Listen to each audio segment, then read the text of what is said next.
যেখানে বাতাসের শেষ সীমানা, হেয়ানে শুরু হইতাছে এক পুরনো কিচ্ছা। কুয়াশা চাদরে ঢাকা এই ঠান্ডা নিঝুম পানির মধ্যে খাড়িয়া রয়েছে এক রহস্যময় গুহার দুয়ার।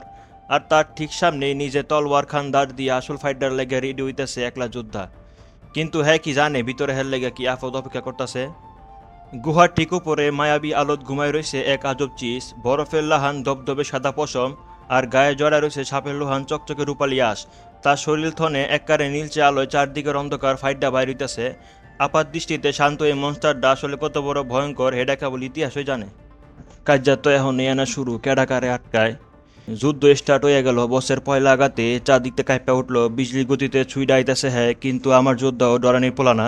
তলোয়ারের এক একটা কোপে আগুনের ফুলকি সুইডা বাইরিতেছে। মনস্টারে বিধ্বংসী থাবা বনাম যুদ্ধের নিখুঁত টাইমিং কেডাকারে টাইট দিব এখন এটা তেহনের বিষয়। বসের এক একটা অ্যাটাক যেন জ্যান্ত এক একটা ঠাডা, কিন্তু যোদ্ধারে তাজ্জব আর কড়া ডজিং স্কিল খেয়াল করছেননি। জাস্ট চোখের পলকে বসের কোপ ফাঁকি দিয়া উল্টা কোপ। স্কিনের এই কালারফুল ভিজুয়াল, আলো রোশনি আর অ্যাকশন কোরিওগ্রাফি, সাচ্চা কথা কইতে গেলে চোখ ফিরাবার কায়দা নাই। দানবের শেষ গর্জন বনাম মার্শাল আর্ট আর তলোয়ারবাজির এককারে কড়া কম্বিনেশন, তলোয়ারের শেষ চমকানিতে ঠিক হইব এই লড়াইয়ের কপাল। এই খতরনাক আর এপিক ফাইটটা আপনাকে কেমন লাগছে জলদি কমেন্ট বক্সে জানান।